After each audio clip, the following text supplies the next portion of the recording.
Good evening. आज के इस वीडियो में मैं आपके साथ डिस्कस कर रहा हूँ BSc third semester HNV Garhwal university में आज जो पेपर हुआ थर्ड सेमेस्टर का solution phase equilibrium conductance electrochemistry and functional group chemistry का, उसमें 35 जो आंसर एमसीक्यू आए थे उनके आंसर की मैं आपके साथ डिस्कस कर रहा हूँ। मैं पूरा पेपर आपके साथ डिस्कस कर रहा हूँ। आप कमेंट करके मुझे बता सकते हैं कि आपका पेपर कैसे हुआ। बाकी मैं आपको बता दूं कि पेपर बहुत आसान पेपर था, बहुत ज़्यादा बेसिक पेपर था। क्लास 12th से उसने लगभग 12 से 15 सवाल ऐसे थे कि जो क्लास 12th के थे। और आप लोगों को याद होगा कि जब मैं स्ट्रेटेजी डिस्कस कर रहा था उस समय मैंने आपको कहा था कि अगर आप 12th की केमिस्ट्री को ढंग से पढ़ के जाएंगे तो आप बहुत बढ़िया कर सकते हैं। पेपर मैं अब पेपर के बारे में कुछ आपको बता देता हूँ। पेपर का एनालिसिस करते हैं तो सबसे पहले अगर समझें तो पेपर में जो फ़िज़िकल आई थी उसमें फ़िज़िकल के 22 सवाल आए थे और फ़िज़िकल बहुत आसान थी, बहुत ही ज़्यादा आसान थी फ़िज़िकल। क्लास 12th की अगर आपने सॉल्यूशन और इलेक्ट्रोकेमिस्ट्री को आपने ढंग से पढ़ा हुआ है तो मुझे ऐसा लग रहा है कि क्लास 12th की जो केमिस्ट्री का जो बुक थी उससे ही उन्होंने पेपर बना डाला। कुछ बहुत ज़्यादा मेहनत करने की ज़रूरत उसमें पेपर बनाने वाले ने की नहीं। और क्लास 12th की जो केमिस्ट्री थी फ़िज़िकल केमिस्ट्री वहाँ से पूरा उठा के दे दिया गया। ऑर्गेनिक से 13 सवाल दिए गए थे। उन 13 सवाल में से 3 सवाल ऐसे थे जो आउट ऑफ सिलेबस थे। मैं आउट ऑफ सिलेबस इसलिए कह रहा हूँ क्योंकि वो सिलेबस में मेंशन नहीं है, फिर भी सवाल दिए गए हैं। ऐसा क्यों किया गया है मुझे नहीं मालूम, और कौन से सवाल आउट ऑफ सिलेबस है वो भी मैं आपको बता दूंगा, बता दूंगा। और अब मैं अपने रिज़ल्ट के बारे में बात कर रहा हूँ। इस पे बहुत सारी लोगों को दिक्कत हुई कि आपने कहा मेरा क्या परफॉर्मेंस रहा।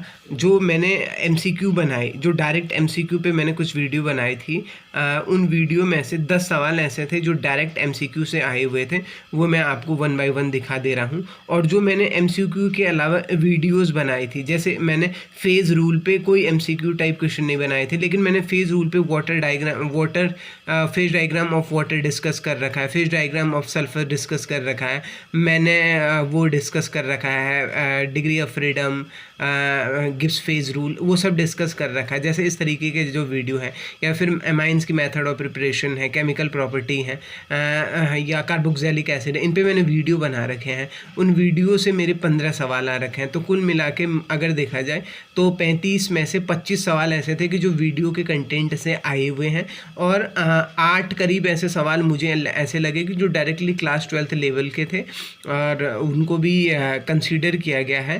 तो अगर मुझे अपने आप को मार्क करना होगा तो मैं अपने आप को मार्क कर रहा हूँ। 35 में से मैं मार्क कर रहा हूँ 35 में से 25 सवाल मैं 25 नंबर मैं खुद को देना चाहता हूँ।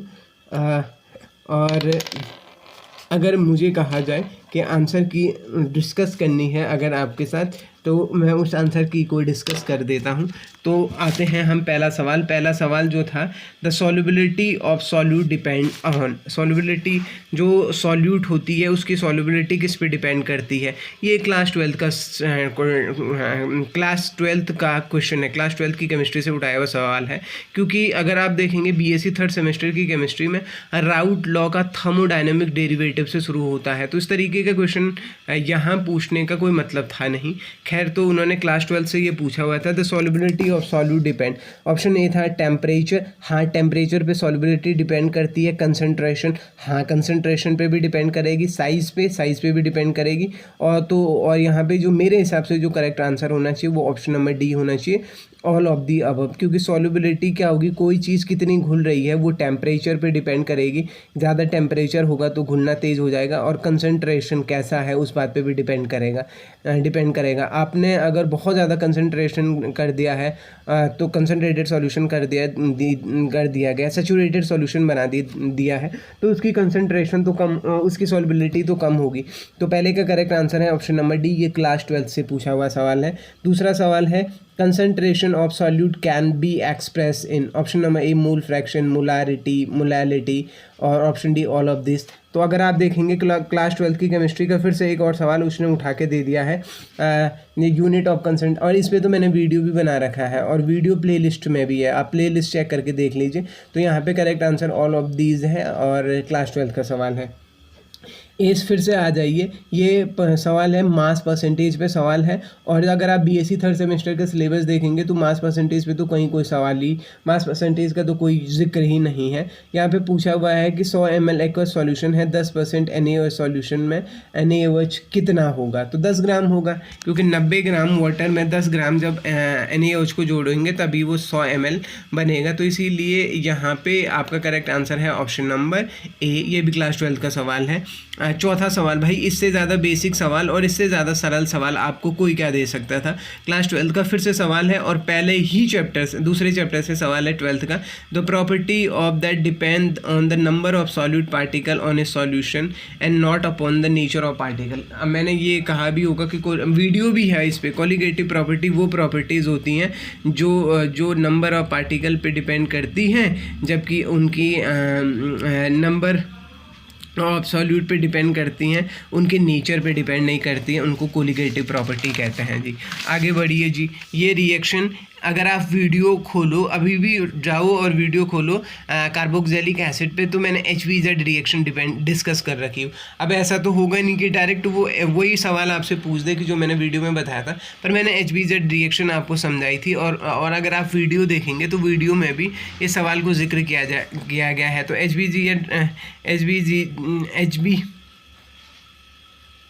HBZ रिएक्शन है ये, और यहाँ पे करेक्ट आंसर है आपका ऑप्शन नंबर सी। 6वां सवाल है, what is the final product of reaction. अब हाँ, ये जो 6वां सवाल था, ये 6वां सवाल उसने कहाँ से पूछा हुआ है, क्यों पूछा हुआ है, इसका मुझे कोई आइडिया फ़िलहाल तो नहीं आया। अगर आपको है तो आप वो कमेंट करके बता सकते हैं, ये मैंने आउट ऑफ बॉक्स लिखा हुआ है। 7वां सवाल है परकिन कंडेंसेशन।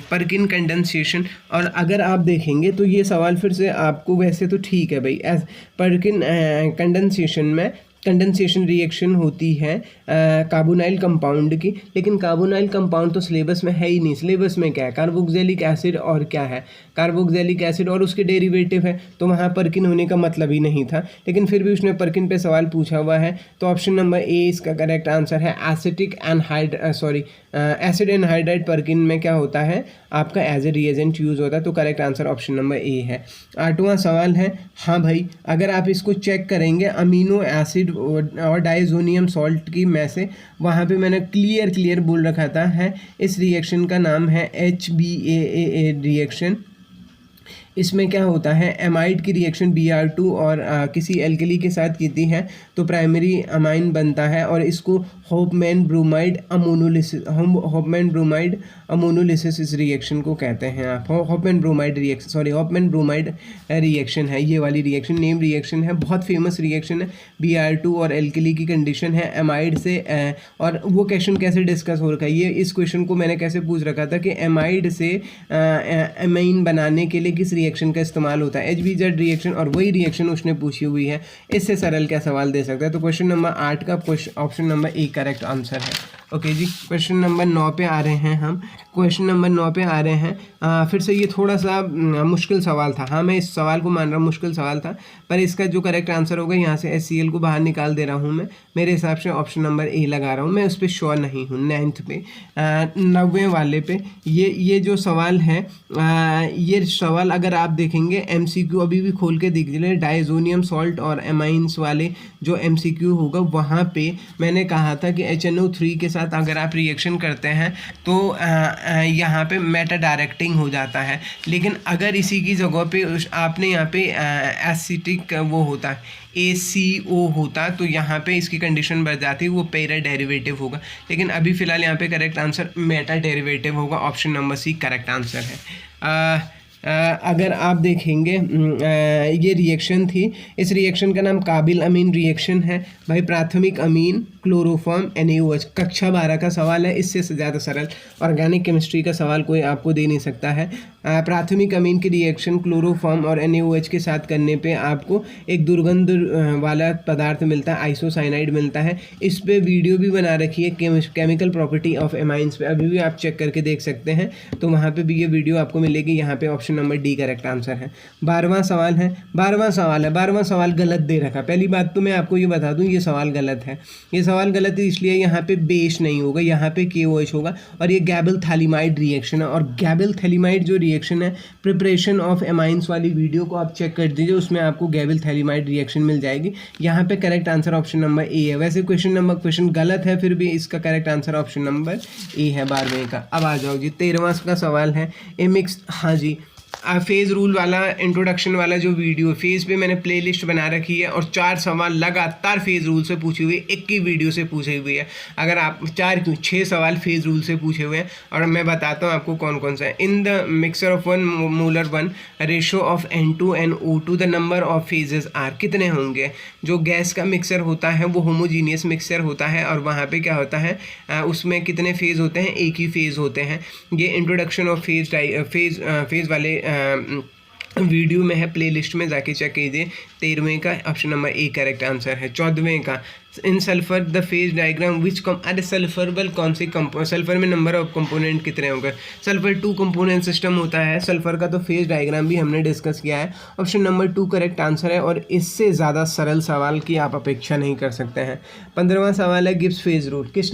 मैंने गिब्स फेज रूल पे वीडियो बना रखा था, और जबकि यहाँ पे मैंने बताया था F=C-P+2 होता है। अब यहाँ पे इस P को जो यहाँ माइनस था उधर जाके वो प्लस हो जाएगा, तो कौन सा फेज रूल बदल जाएगा। अगर आप थोड़ी सी बेसिक साइंस जानते हैं, थोड़ा सा भी आपने पढ़ा है फेज रूल के बारे में, अगर आपने उन वीडियो को देखा होता है तो ये करेक्शन वीडियो से आया है। तो यहाँ पे correct answer option number B आपका करेक्ट आंसर है। Which of the when 2 fold phases are equilibrium. अगर आप फेज रूल वाला वीडियो अभी भी चेक करेंगे तो ये कंडीशन मैंने आपको वीडियो के स्टार्टिंग में प्रोवाइड कर रखे हैं। Option number D correct answer है कि फ्री एनर्जी चेंज, टेम्परेचर और प्रेशर सब क्या होने चाहिए, कांस्टेंट होने चाहिए। Degree of freedom of eyes, degree of freedom of eyes, इस पर फेज रूल अप्लाई करो और फेज डायग्राम वाला वीडियो देखो, करेक्ट आंसर 1 मिल जाएगा आपको। ये सवाल वीडियो से आ रखा था। 18वां सवाल अभी भी चेक कर सकते हैं आप, phase diagram of water. Phase diagram of water check करेंगे आप तो फिर वाटर का आपको क्रिटिकल टेम्परेचर मिल जाएगा, और वाटर अगर 1 ATM होता तब आंसर 100 डिग्री सेल्सियस था, लेकिन 218 ATM है, एटमॉस्फेरिक प्रेशर है, तो इसीलिए आंसर कितना हो जाएगा 374 degree Celsius. Neutral amino acid, ये वीडियो अगर प्रोटीन वाली वीडियो चेक कीजिए, न्यूट्रल अमीनो, मैंने acidic amino acid, basic amino acid और न्यूट्रल अमीनो एसिड तीनों के बारे में बता रखा है। तो यहाँ पे एनिलीनी जो है वो क्या होता है, न्यूट्रल अमीनो एसिड होता है। अभी भी आप वीडियो चेक कर सकते हैं। हाँ जी, यहाँ पे ये वाला सवाल, हाँ सवाल थोड़ा मुश्किल तो था, लेकिन इसका correct answer option number C. मैं ये कह रहा हूँ, हाँ मैं इसको एक्सेप्ट कर रहा हूँ कि 20वां सवाल थोड़ा सा क्या था, मुश्किल सवाल था। ये प्रोटीन को, ये अमीनो एसिड को बनाने के तरीके हैं। ओके जी, 21वां सवाल पे आओ। At isoelectric point the net charge of protein is. Isoelectric acid पे क्या होता है, नेट चार्ज कितना होता है, 0 होता है। ना वो एसिडिक होता है ना बेसिक होता है। वीडियो है, डायरेक्ट वीडियो है प्रोटीन, और इस वाले पे प्रोटीन वाले यूनिट पे MCQ डायरेक्ट पढ़ा रखा है, वहाँ से चेक करके देख लीजिए। विच of the following is disaccharide. भाई कार्बोहाइड्रेट वाला वीडियो चेक कर दीजिए, वहाँ पे तो मैंने MCQ भी नहीं बता रखा, 1 लाइनर आपको बता रखा, वहाँ से डायरेक्ट सवाल है। लैक्टोज है। डाइसैकेराइड क्या होता है, जिनका हाइड्रोलिसिस करने पे 2 यूनिट वो मोनोसैकेराइड की देते हैं। भाई जी इससे बढ़िया, इससे आसान सवाल आपको कोई क्या दे सकता था। 23वां सवाल था फिनॉल की रिएक्शन क्लोरोफॉर्म और NaOH का। फिर से मैं आपसे कह रहा हूँ ये सवाल MCQ से था, डायरेक्ट है। अगर आप देखेंगे कार्बोक्सिलिक यूनिट वाली यूनिट में ये सवाल मैंने दे रखा है, हूबहू सवाल दे रखा है, और इसका correct answer option number B है, सैलिसल्डिहाइड। अगर फिर से आप देखेंगे क्लास 12th का एक सवाल दे रखा कि इनमें से कौन सा वीक एसिड है, तो इनमें से ये सभी ही वीक एसिड है, option number D correct answer है। भाई कोलराउस लॉ पे वीडियो डिस्कस हो रखा है, और आपको अगर देखेंगे एमसीक्यू वाले क्वेश्चन में भी कोलराउस डिस्कस हो रखा है। तो ऑप्शन नंबर 25वें का एक, option number A Kohlrausch law correct answer है। Transport number of cation is, cation के भाई ये सवाल बिल्कुल बेसिक से सवाल है, और ये इस पे तो वीडियो भी बनाई गई थी, इस पर तो मैंने वीडियो भी बनाई थी, उस वीडियो को भी आप चेक कर सकते हैं। Transport number of cation, cation की ट्रांसपोर्ट नंबर कितनी होती है? कैटाइन की ट्रांसपोर्ट नंबर होती है आपकी फ्रैक्शन में होती है, क्योंकि 0 भी नहीं हो सकती, 1 भी नहीं हो सकती है, 1 से कम ही होगी, तो इसीलिए वो फ्रैक्शन में होगी। ऑप्शन नंबर ए करेक्ट है। 27वां सवाल, the ratio of transport number of anion in an cation related to their velocity, जितनी वेलोसिटी होगी उतना उनका क्या होगा? रेशियो। ऑप्शन नंबर बी यहाँ पे करेक्ट आंसर है। आओ जी 28वां सवाल, अगर आप देखेंगे इलेक्ट्रोकेमिकल एनालिसिस पे एक पीपीटी बना रखी थी, एक वीडियो बना रखी थी जिसमें 50 सवाल थे। उन 50 में से लगातार 3 सवाल हूबहू पूछे हुए हैं। Double vertical line use for representation of electrochemical से, डबल लाइन किस लिए होते हैं? अरे सॉल्ट ब्रिज के लिए होते हैं। इलेक्ट्रोकेमिस्ट्री से डायरेक्टली सवाल पूछा हुआ है। Which chemical present in calomel electrode, chemical electrode में क्या होता है? अरे क्या होता है? Option number D Hg/HgCl2 in KCl solution, ये calomel electrode. Option number D correct है। 30वें सवाल का आपका ग्लास, ये कौन सा है? Glass electrode. ग्लास इलेक्ट्रोड में सिल्वर जो होता है, सिल्वर क्लोराइड के सॉल्ट में सिल्वर की वायर को सिल्वर क्लोराइड में रखते हैं और उसमें HCl के सॉल्यूशन में रखते हैं। डायरेक्ट MCQ से पूछा हुआ है। Option number D correct answer है।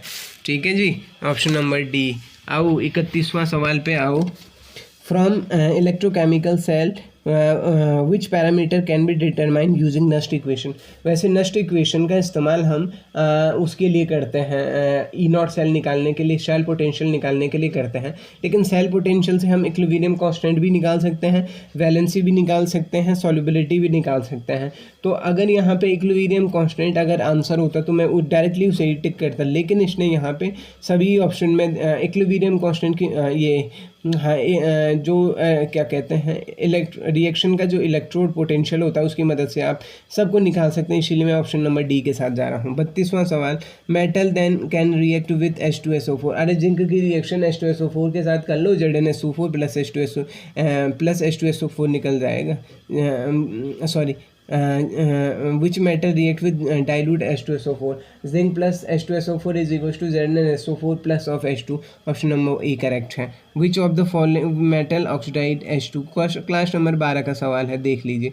13वां का सवाल, which metal can reduce H positive to H2? बहुत आसान सवाल है, थोड़ा दिमाग लगा दिया है। अब इनमें से सवाल ये बना दिया, कौन सा मेटल H पॉजिटिव, आपने पढ़ा क्या था? आपने HCl पढ़ा हुआ था, लेकिन उसने HCl नहीं दिया, उसने H पॉजिटिव दे दिया, तो क्या आंसर बदल जाएगा? नहीं, ऑप्शन नंबर डी, सॉरी यहाँ पे आपका ऑप्शन नंबर डी करेक्ट है। ऑल ऑफ दिस करेक्ट है, ऑल ऑफ दिस करेक्ट है। अब 35वां सवाल ये है, standard electrode retention, standard reduction potential of zinc oblique HCl, ये दे रखा था, इसको सॉल्व करना था। यहाँ पे अगर आप साइन कन्वर्जन करना चाहेंगे तो E right plus E left हो जाएगा, और अगर साइन कन्वर्जन नहीं करना चाहते हो तो E right minus E left हो जाएगा। मैंने यहाँ पे सॉल्व करके दे रखा है ऑप्शन नंबर, तो ऑप्शन नंबर सी यहाँ पे करेक्ट आंसर है। अब देखिए कि मैंने कितना पढ़ाया, आपने कितना पढ़ा और किस तरीके से क्वेश्चन बनाने वाले ने पढ़ा। अगर इन सब चीज़ों को बात भी अगर आपको लग रहा है कि